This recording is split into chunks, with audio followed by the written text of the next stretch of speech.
지난 9월 9일에 방송한 KBS UHD 환경 스페셜에 우리는 왜 행복하면 안 되지라는 그 프로를 보신 분들도 계실 겁니다. 이 방송 프로에서 2009년의 신종 인플루엔자와 2015년의 메르스, 또 2019년의 코로나의 일구의 이 근본적인 문제들을 제기했습니다.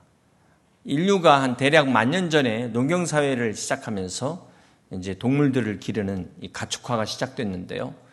문명이 발달하고 이제 인구가 증가하면서 이제 어떻게 하면 빠른 시간 안에 이 더 많은 고기를 생산해낼 것인가, 그런 과정에 이 공장식 농장이 생겨나게 된 것입니다. TV에서 여러분 그 스토리라고 그 돼지 한 마리 탁 들어가는 그 사육틀에 갇혀서 일평생 새끼만 낳다 죽는 그 돼지를 보니까 너무 마음이 아프더라고요.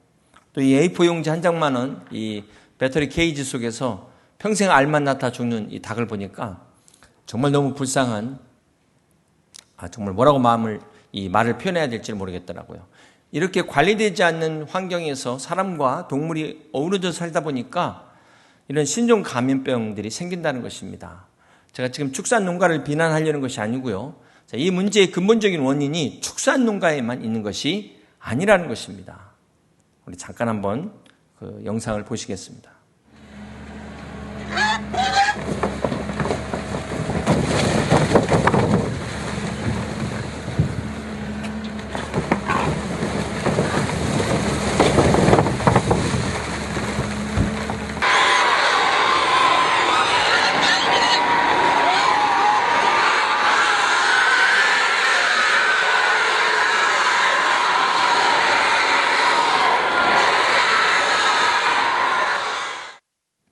여러분, 이 돼지들의 절규가 들리십니까? 저는 이 장면을 보는데 저 생매장 당하는 돼지들의 절규가 갑자기 피조물의 탄식으로 들리는 거예요. 로마서 8장 22절의 말씀이 생각났습니다. 피조물이 다 이제까지 함께 탄식하며 함께 고통을 겪고 있는 것을 우리가 아느니라. 저 피조물도 하나님이 만드신 생명입니다. 그런데 우리 인간의 욕심 때문에 인간이 환경을 파괴하고 자연을 파괴한 결과가 저렇게 피조물들이 절규를 하게 만들었다는 것입니다. 결국 저 피조물들의 절규를 짓밟은, 무시해버린 인간의 탐욕이 코로나의 재앙을 가져왔다는 것입니다. 사랑하는 성도 여러분, 인간의 욕심이 선을 넘어서 이 탐욕이 선을 넘은 결과가 저렇게 다른 동물들의 생명을 막 짓밟아버리는 거예요. 양심의 가책도 받지 않고. 그게 부메랑이 돼가지고 어떻게 됐습니까? 이제 인간이 절규하는 코로나 팬데믹 같은 재앙이 왔다는 것입니다. 지금 전 세계 인구가 줄고 있잖아요. 여러분, 동물도 하나님이 창조하신 생명입니다. 인간의 생명만이 소중한 것이 아니잖아요. 그런데 인간의 탐욕 때문에 저렇게 짓밟아서 피조물들이 절규하면, 그 절규가 하나님께 상달되면 인간들도 절규할 날이 올 수 있다. 저는 이 팬데믹과 기후변화, 환경오염이 인간이 이 경고를 무시했기 때문에 온 심각한 문제였다는 것입니다. 앞으로 이 코로나19만 지나가면 끝이 아니라 이 문제를 우리가 심각하게 생각하지 않으면 또 어떤 재앙이 우리에게 올지 우리는 장담할 수 없다는 것입니다. 요즘 이 식량의 문제가 얼마나 심각하면 식량 안보라고 이야기를 합니다. 그 정도로 지금 식량이 심각한 문제죠. 전 세계적으로. 그래서 GMO라고 해서 그 유전자 변형식품 아시죠? 근데 이게 나온 지 20년밖에 되지 않았습니다. 앞으로 어떤 부작용이 어떻게 올지는 아무도 모른다는 것입니다. 광우병도 그랬고요. 결국 모든 문제가 이 대량 생산하는 부작용에서부터 시작됐다는 것입니다. 그래서 이제부터라도 우리들이라도 좀 적게 먹고 적게 써야 되지 않을까.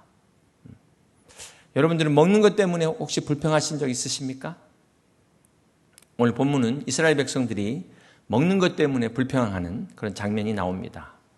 우리 민수기 11장을 이 전체의 내용을 우리가 시간이 없어서 다 읽지 못했는데요. 시내산을 향해 이제 시내산을 떠나서 약속의 땅을 향해 나아가던 이스라엘 백성들이 불평을 하는데, 그 내용이 우리 5절을 같이 한번 보시겠습니다. 우리가 애굽에 있을 때는 값없이 생선과 오이와 참외와 부추와 파와 마늘들을 먹은 것이 생각나거늘. 지금 하나님과 시내산에서 계약을 맺고 떠난 지 이게 몇 일째냐면 4일째입니다. 4일. 3일.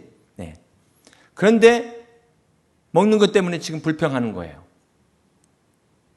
여러분 언제 처음 비행기를 타셨습니까? 요즘이야 뭐 비행기 정말 버스 타듯이 타는데, 제가 처음 비행기 탔을 때가 1989년도, 그때 이제 대만 선교여행 갈 때 처음으로 태어나서 비행기를 탔습니다.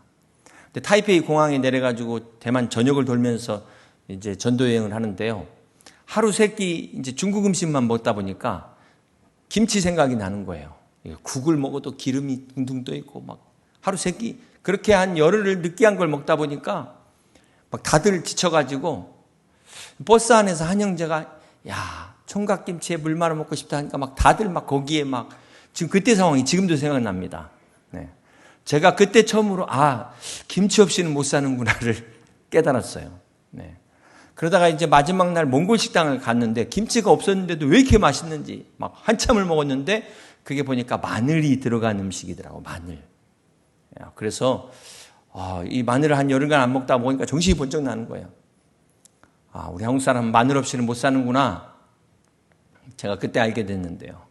그래서 제가 이 본문을 볼 때 이스라엘 백성들이 마늘 때문에 원망했다 그러면은 제가 그때 생각이 나서 조금 이해는 됩니다. 네. 우리 민수기 11장 7절부터 8절 한번 같이 보실까요? 거기 만나에 대해서 이야기하는데, 만나는 가시와 같고 모양은 진주와 같은 것이라. 백성이 두루다니며 그것을 거두어 맷돌에 갈기도 하고 절구에 찢기도 하고 가마에 삶기도 하여 과자를 만들었으니 함께 있습니다.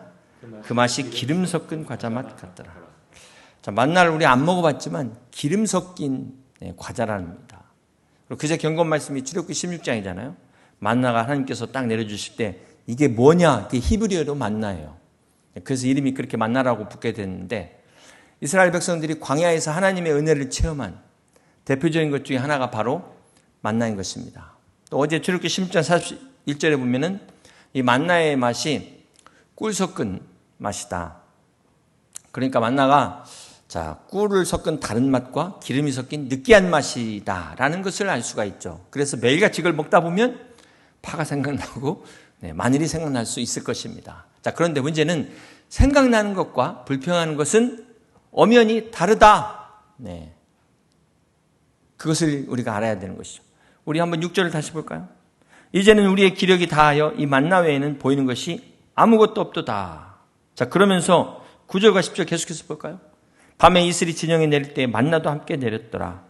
백성의 온 종족들이 각기 자기 장막문에서 우는 것을 모세가 들으니라. 이러므로 여호와의 진노가 심히 크고 모세도 기뻐하지 아니하여. 여러분 불평의 내용을 한번 보세요. 언제는 이 광야에서 먹을 게 없어가지고 하나님 앞에 불평하니까 하나님께서 이 만나를 내려주셨잖아요. 그랬더니 이제는 만나밖에 보이는 게 없다. 그러면서 우는 거예요.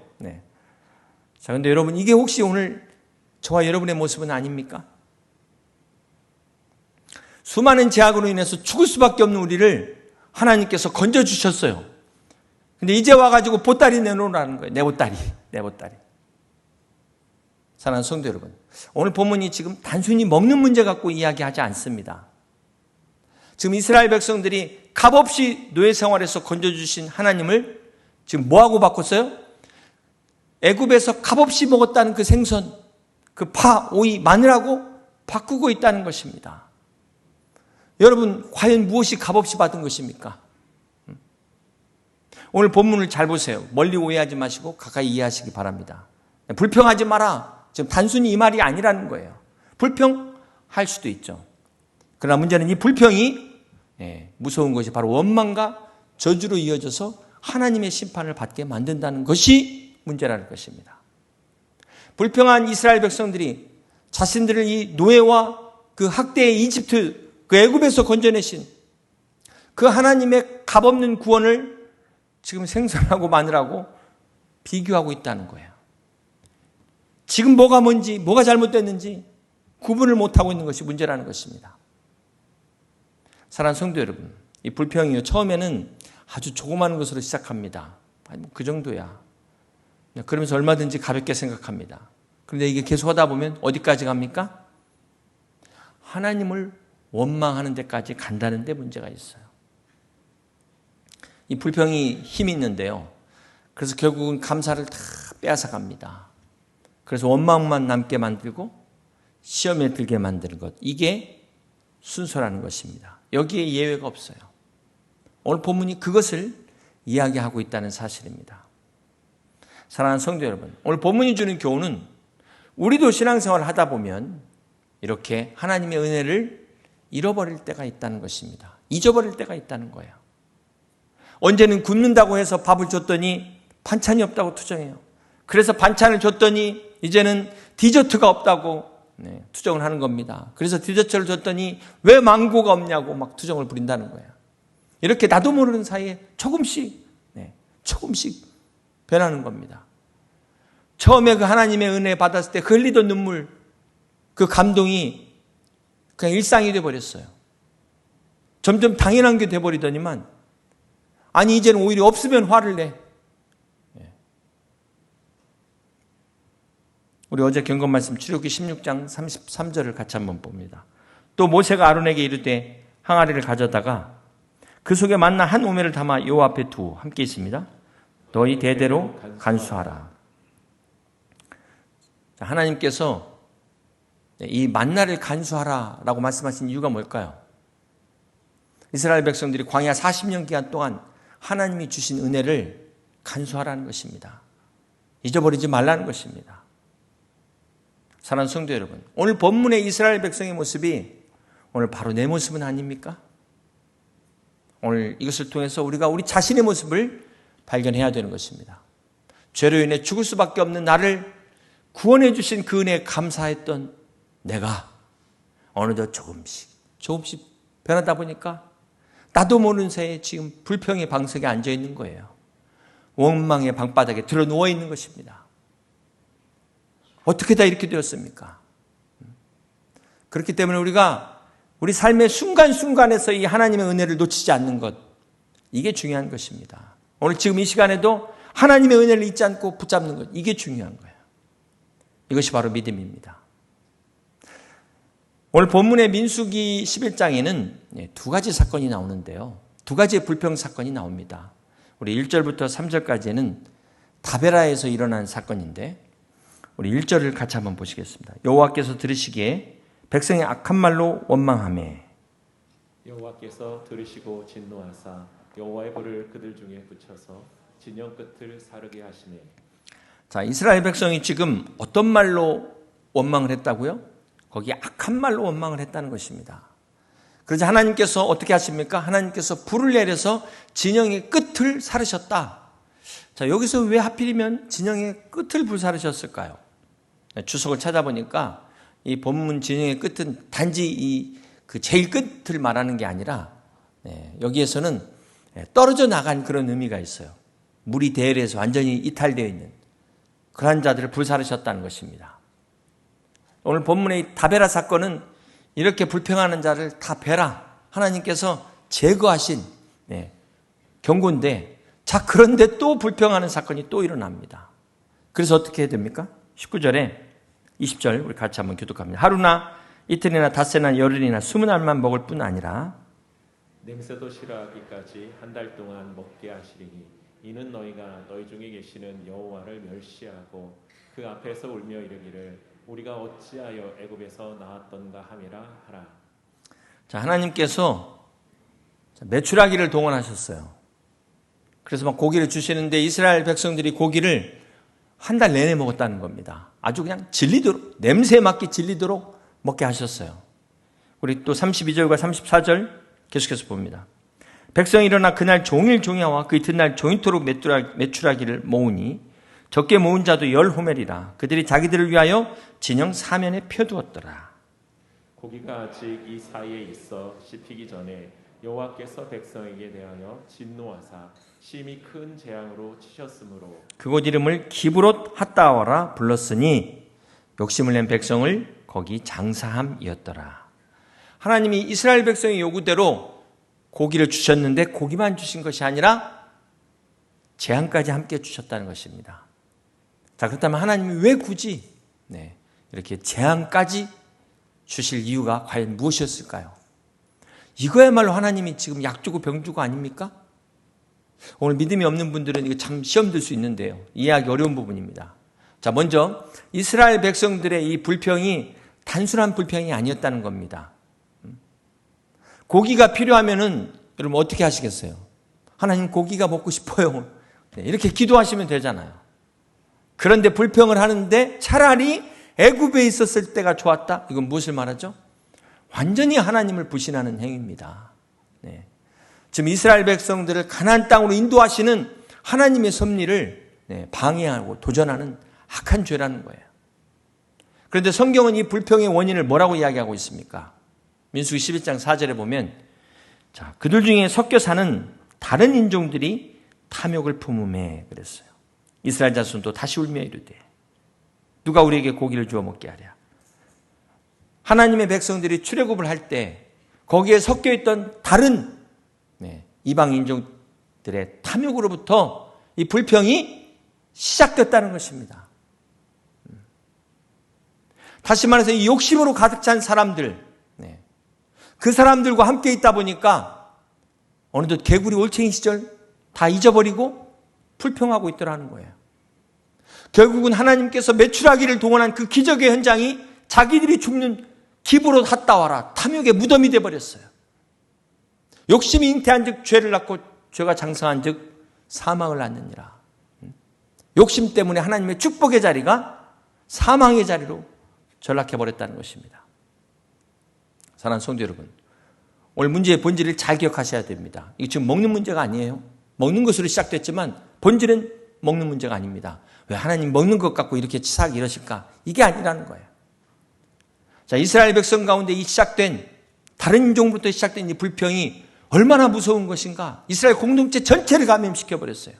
코로나 팬데믹보다도 더 무서운 질병과 같다는 것입니다. 순식간에 그냥 전이되어 버리는 암세포처럼 하나님의 은혜를 싹 까붙게 만들어 버렸다는 거예요. 뭐가? 불평과 원망이 그렇다는 것입니다. 한 실험을 소개하는데요. 에먼스 맥클로우라는 심리학 박사가 이런 실험을 했습니다. 과거에 대한 태도가 미래에 어떤 영향을 미치는가. 그래서 이 많은 사람들을 모아놓고 랜덤으로 세 그룹으로 나눴습니다. 첫 번째 그룹에는 지난주에 일어난 일 중에 감사해야 될 것 5가지를 적게 했고요. 두 번째 그룹은 똑같이 지난주에 일어난 일 중에 불쾌한 일, 기분 나쁜 일 5가지를 또 적게 했습니다. 그리고 나머지 한 그룹은 중간 그룹으로 양쪽을 비교하기 위해서 지난주에 일어났던 일 중에 중요하다고 생각하는 것 5가지를 적게 했습니다. 자, 이것을 9주 동안 반복했어요. 9주 동안. 그러면서 모든 일을 다 기록하게 한 겁니다. 모든 일어난 어떤 건강과 신체 증상뿐만 아니라 자기 기분까지 모든 다른 변수들을 다 기록하게 했습니다. 그렇게 9주가 지난 후에 결과를 딱 비교해 보니까 어떻게 됐을까요? 예상대로 감사한 그룹은 모든 게 좋은 겁니다. 다 긍정적인 결과가 나타났다는 것입니다. 근데 이 중간 그룹은 별 변화가 없는데 불평한 그룹은 또 어떻게 됐을까요? 이것도 예상대로 계획했던 일도 안 되고 모든 다른 관계에도 악영향을 끼치게 됐다는 것입니다. 그래서 이 에먼스와 맥클로우 박사가 이번에는 어떤 실험을 하냐면 똑같은 실험인데 이번에는 만성질환을 앓고 있는 환자들에게 이 실험을 똑같이 했답니다. 9주 동안. 그랬더니 어떤 결과가 나타났을까요? 질병을 갖고 있지만 감사한 그룹 안에서는 긍정적인 자신의 미래에 대해서 아주 낙관적인 그런 태도를 볼 수가 있었고 관계도 잘 유지했고 재활치료도 잘하고 있고 고통 중에서도 하루하루를 기분 좋게 살고 있었다. 자, 이 실험의 결과가 우리에게 주는 교훈이 뭘까요? 현재가 어려울수록 과거를 기억하는 방식에 따라서 미래가 달라진다. 이것이 이 실험의 결론이라는 것입니다. 상황이 좋을 때는 별 차이가 없는데 상황이 어려울수록 과거에 대한 내 태도가 오늘 나의 미래를 결정한다는 것입니다. 사랑하는 성도 여러분, 이걸 다른 말로 말하면 지금까지 우리가 하나님을 어떻게 기억하느냐가 앞으로 우리의 미래를 결정한다는 말이기도 합니다. 이것은 실험으로 증명하는 그런 문제가 아니지만 하나님의 은혜로 사는 성도가 하나님의 은혜를 기억할 때마다 그 은혜로 살 때마다 하나님께서 우리의 미래를 함께 하신다는 것을 믿으시길 바랍니다. 그런데 그런 성도가 맨날 세상 사람들하고 같이 어울려요. 그래서 옆 사람은 뭐 부동산으로 몇 억 벌었네, 뭐 아파트로 뭐 얼마를 벌었네, 막 이런 사람들하고 교제하다 보면은 어느 날 무슨 생각이 들까요? 나는 지금까지 뭐 했지? 후회가 됩니다. 그러면서 감사가 사라지고 그나마 있는 은혜를 다 까먹게 된다는 거예요. 그래서 우리 믿음을 지키기 위해서 우리가 정말 조심해야 되는 것입니다. 이게 순간이에요. 사랑하는 성도 여러분, 어떤 상황에서도 우리를 도우시는 하나님, 지난 과거에 은혜를 베푸셔서 여기까지 오신 하나님, 그 하나님 붙들고 우리의 미래가 어떤 어려움 가운데 있다 할지라도 넉넉히 이기며 승리하는 저와 여러분 되시길 주님의 이름으로 축복합니다. 오늘 우리는 이 민수기 11장을 통해서 우리가 여러 가지 살펴보는데요. 특별히 모세가 이 불평하는 백성들을 보면서 모세가 뭐라고 이야기하는지 우리 한번 11절 같이 한번 볼까요? 자, 여기 보면 모세가 여호와께 여짜오되 어찌하여 주께서 종을 괴롭게 하시나이까? 어찌하여 내게 주의 목전에서 은혜를 입게 아니하시고 이 모든 백성을 내게 맡기사 내가 그 짐을 지게 하시나이까? 여러분 이것도 지금 원망 같지 않습니까? 12절을 보니까 이 모든 백성을 내가 배웠나이까? 내가 그들을 낳았나이까? 어찌 주께서 내게 양육하는 아버지가 젖먹는 아이를 품듯 그들을 품에 품고 주께서 그들의 열조에게 맹세하신 땅으로 가라 하시나이까? 이것도 원망이잖아요. 우리 계속해서 14절과 15절 한번 교독하시겠습니다. 책임이 심히 중하여 나 혼자는 이 모든 백성을 감당할 수 없나이다. 주께서 내게 이같이 행하실진대 고아옵나니 내게 은혜를 베푸사 즉시 나를 죽여 내가 고난당함을 내가 보지 않게 하옵소서. 이거 너무 고상하게 하는 말인데요. 죽여달라는 거예요, 하나님. 나도 힘들어서 못 살겠다는 거예요. 근데 여러분 자세히 보세요. 자, 이 모세의 원망처럼 보이지만 실은 모세는 누구에게 이것을 토로하고 있죠? 그렇죠. 네. 자, 여기서 원망과 기도의 차이를 우리가 좀 살펴볼 필요가 있어요. 똑같은 불평인데 사람에게 호소하면 불평이 되는데 하나님께 하면은 이게 기도가 된다는 것입니다. 네, 오늘 여러분 이거 잘 깨닫고 가시길 바랍니다. 그 사람 아무 도와줄 힘없는 연약한 사람한테 불평해봐야 그나마 그 사람 믿음 까먹게 만드는 거예요. 네, 그렇게 하지 마시고 하나님 앞에 불평할 때 하나님이 그걸 들으신다는 거야. 모세가 지금 자기 짐이 너무 무겁다고 죽여달라고 불평하니까 하나님께 기도하니까 어떻게 됐습니까? 17절에 하나님 뭐라고 말씀하십니까? 내가 강림하여 거기서 너와 말하고 내게 임한 영을 그들에게도 임하게 하리니 그들이 너와 함께 백성의 짐을 담당하고 함께 있습니다. 너 혼자 담당하지 아니하리라. 그렇습니다. 하나님의 응답이 왔어요. 하나님께 불평한, 아니 하나님께 기도한 모세에게 응답이 왔습니다. 너 혼자 담당하지 않게 할 것이다. 그래서 그 짐을 70명의 대표들에게 나누게 하십니다. 사랑하는 성도 여러분, 오늘 모세를 통하여 주시는 교훈이 무엇입니까? 하나님이 우리 어려움을 아세요. 여러분의 작은 신음소리까지도 들으시는 하나님이십니다. 그럼 우리가 힘들다고 사람 찾아가서 불평하고 원망하지 마시고 우리의 모든 사정을 아시는 주님께 하려고 주님께 간절히 부르짖어 모세처럼 응답받는 저와 여러분 되시기를 주님의 이름으로 축복합니다. 자, 그럼 하나님께서 모세를 어떻게 도우셨습니까? 우리 25절에 보니까 여호와께서 구름 가운데 강림하사 모세에게 말씀하시고 함께 있습니다. 그에게 임한 영을 70장로에게도 임하게 하시니 영이 임하실 때 그들이 예언을 하다가 다시는 하지 아니하였더라. 하나님께서 모세에게 임한 영, 성령을 70명의 장로들에게도 임하게 하셨다는 것입니다. 네. 자, 그런데 이때 한 가지 문제가 발생해요. 26절을 보니까 그 기명대장 중 엘다시라 하는 자와 메다시라 하는 자 두 사람이 진영에 머물고 장막에 나아가지 아니하였으나 그들에게도 영이 임하였으므로 진영에서 예언한지라. 자, 문제는 70명의 장로 중에 두 사람, 엘닷과 메다시라고 하는 두 사람이 회막에 나아가지 않았다는 것입니다. 그런데 그들에게도 하나님의 영이 임하셔서 그들이 머문 진영에서 예언을 했다는 것입니다. 자, 성경은 이 이유를 정확하게 이야기하지 않고 있습니다. 자, 그런데 우리가 이해할 수 없는 일이 일어났어요. 자, 그러자 어떻게 됩니까? 27절과 28절을 계속해서 교독합니다. 한 소년이 달려와서 모세에게 전하 이르되 엘닷과 메닷이 진중에서 예언하나이다 하매 택한 자 중 한 사람 곧 모세를 섬기는 눈의 아들 여호수아가 말하여 이르되 내 주 모세여 그들을 말리소서. 지금 여호수아가 모세에게 뭐라고 이야기합니까? 그 자리에 지금 불참한 이 엘닷과 메닷이 예언하지 못하게 하라고 자, 이렇게 말한 이유가 뭘까요? 여호수아는 여러분 아시는 것처럼 모세의 뒤를 이을 지도자입니다. 누구보다도 모세를 잘 따르는 사람이에요. 자, 그런데 이 모세와 함께하지 않은 상황 가운데서 예언을 하게 될 경우에 얼마나 혼란스럽겠습니까? 백성들이 나뉘어지지 않겠습니까? 그래서 이건 못하게 해야 된다. 사실 맞는 말이죠. 자, 그런데 이 말을 들은 모세의 반응이 어떻습니까? 우리 29절에 보니까 모세가 그에게 이르되 내가 나를 두고 쉬게 하느냐? 여호와께서 그의 영을 그의 모든 백성에게 주사 함께 있습니다. 다 선지자가 되게 하시기를 원하노라. 지금 여호수아는 모세에게 금하도록 했지만 모세는 뭐라고 이야기합니까? 70명의 장로뿐만 아니라 모든 이스라엘 백성들이 다 나 같은 선지자가 되기를 원한다라고 이야기합니다. 자, 여기서 우리가 모세와 여호수아의 차이를 볼 수 있어요. 물론 여호수아의 말이 틀렸다고 볼 수는 없습니다. 자, 어려운 때일수록 우리가 하나 돼야지 어려운 때 따로 놓으면 되겠습니까? 자, 그런데 모세는 지금 70명의 장로만이 아니라 이스라엘 모든 백성에게 성령이 임하기를 원한다. 여러분, 당시는 구약시대예요.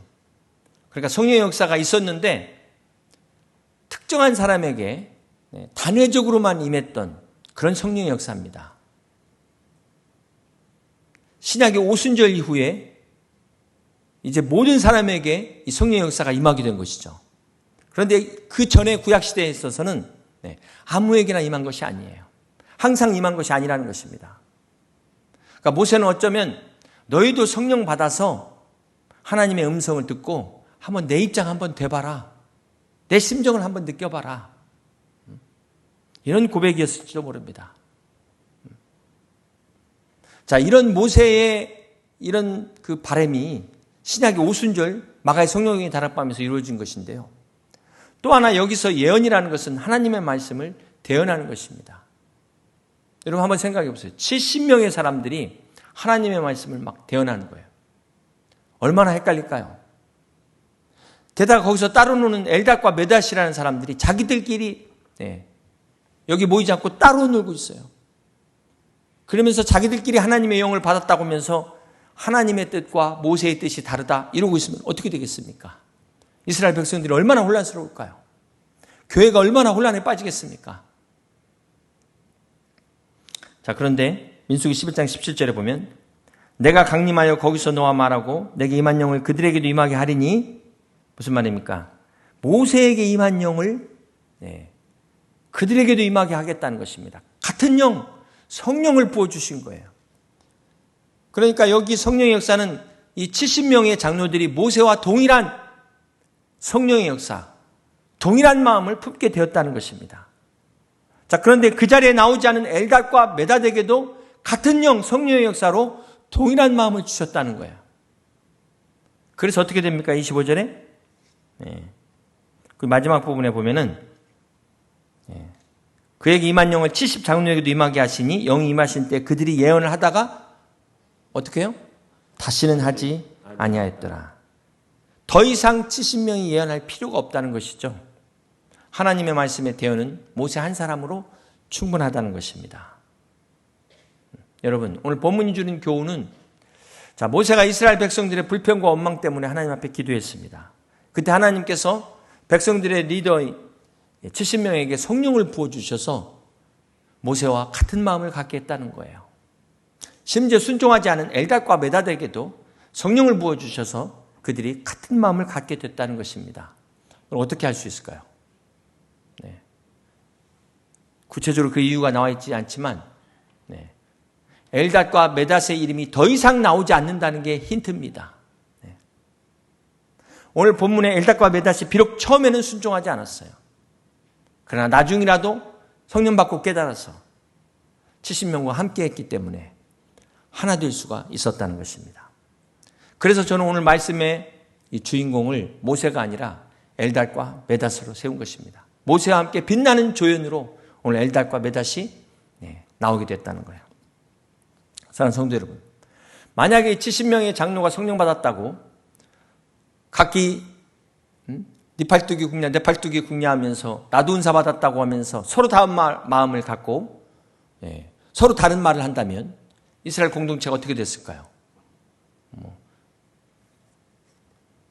70개 파가 나눠지지 않았겠습니까?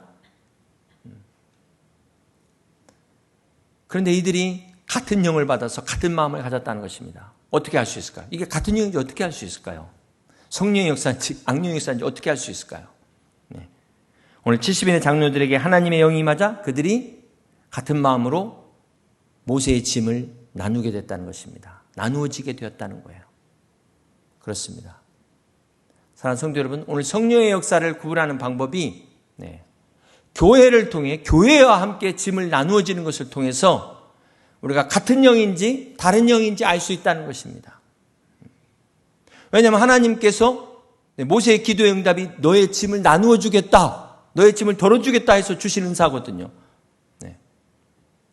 그런데 불구하고 교회가 어려운데 나 몰라라 하는 사람들은 도대체 어떤 영일까요? 사랑하는 성도 여러분, 자, 여기서 우리는 좋은 교회가 어떤 교회일까요? 여러분, 좋은 교회, 건물이 좋은 교회입니까?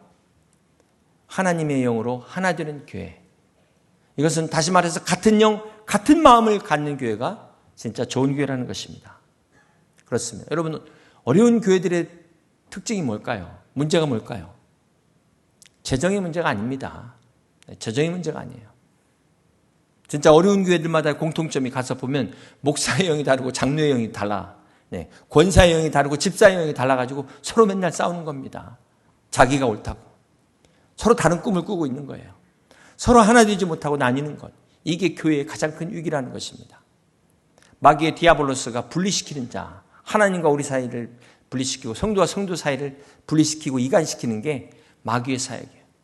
그러므로 사랑하는 성도 여러분, 오늘 우리 교회가 같은 성령으로 하나 되어 서로의 짐을 나눠짐으로 하나님의 영광을 나타내는 우리 여의도 침례교회 되길 주님의 이름으로 축복합니다.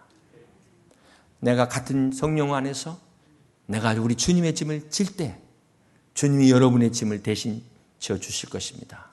여러분 가정의 짐, 사업과 직장의 짐, 부모님의 짐, 자녀의 짐, 주님이 다 해결해 주실 것을 믿으시길 바랍니다. 그러므로 우리가 성령 충만하여 오늘 하나님이 주신 이 복음의 전도의 교회에게 맡겨주신 이 거룩한 사명의 짐을 기쁨으로 감당할 수 있는, 그래야 하나님의 영광을 나타내는 우리 여의도 침례교회 모든 성도들 다 되시기를 주님의 이름으로 간절히 축원합니다. 우리 말씀을 생각하면서 함께 같이 찬양하실 때 하나 되게 하소서. 찬양하며 함께 같이 기도합니다.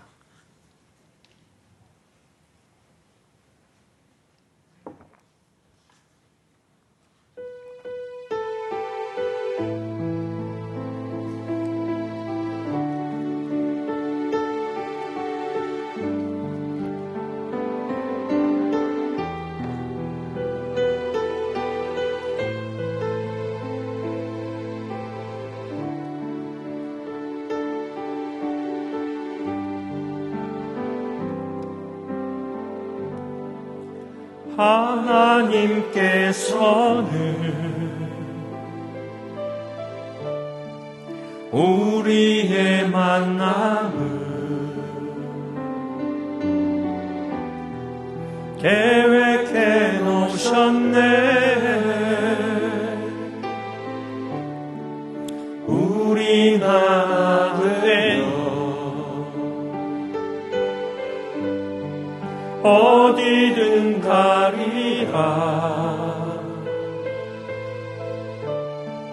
주위에 서라면 무엇이든 하리라. 주님과 함께 우리는 하나 되어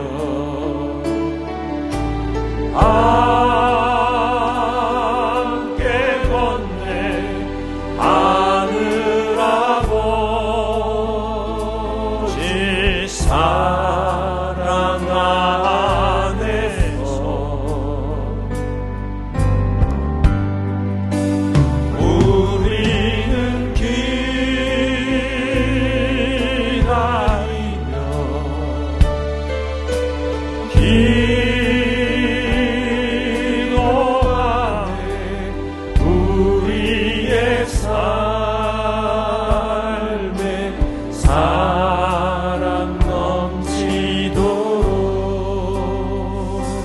이 시간 함께 같이 기도하기를 원합니다. 우리의 삶에 주님의 사랑이 넘치고 다시 한번 주님의 은혜가 회복될 수 있도록 이 시간 우리가 함께 같이 기도하기를 원합니다. 그동안 우리가 하나님의 은혜를 잃어버리고 불평하고 회개했던 것, 불평하고 원망한 것이 있다면 이 시간에 우리가 다른 사람 핑계대지 말고 하나님 앞에 진정으로 회개하기를 원합니다. 하나님 아버지, 나의 죄와 욕심을 버리고 이제 성령 충만함을 받아 주님의 짐을 질 때 주께서 나의 모든 짐을 감당해 주시옵소서. 오늘 우리가 이렇게 함께 같이 기도하면서 주님 앞에 나갑니다.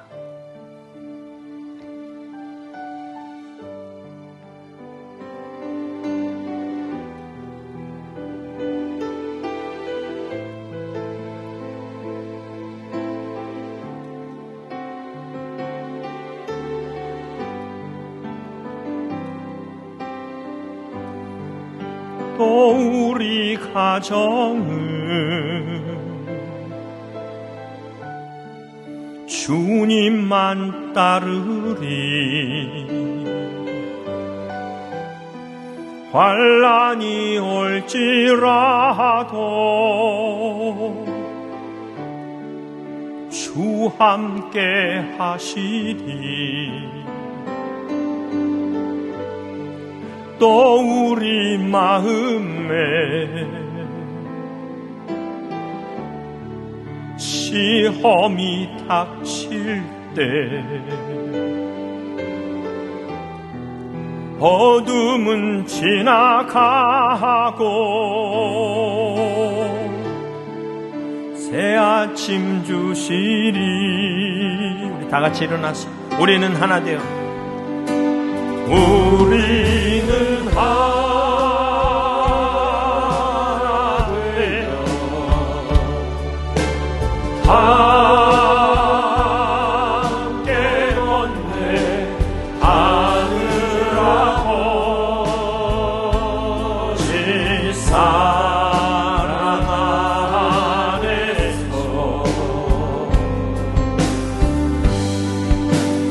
우리는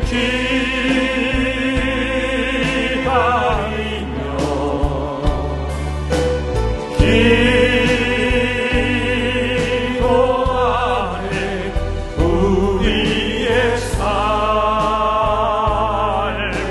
사랑 넘치도록. 우리는 하나 되어 우리는 하나 되어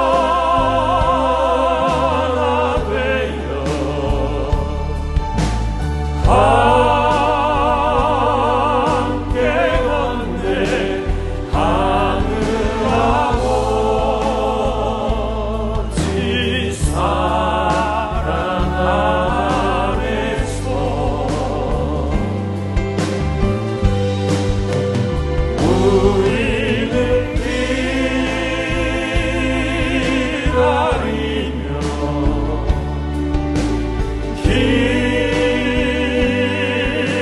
기도하네 우리의 삶에 사랑 넘치도록.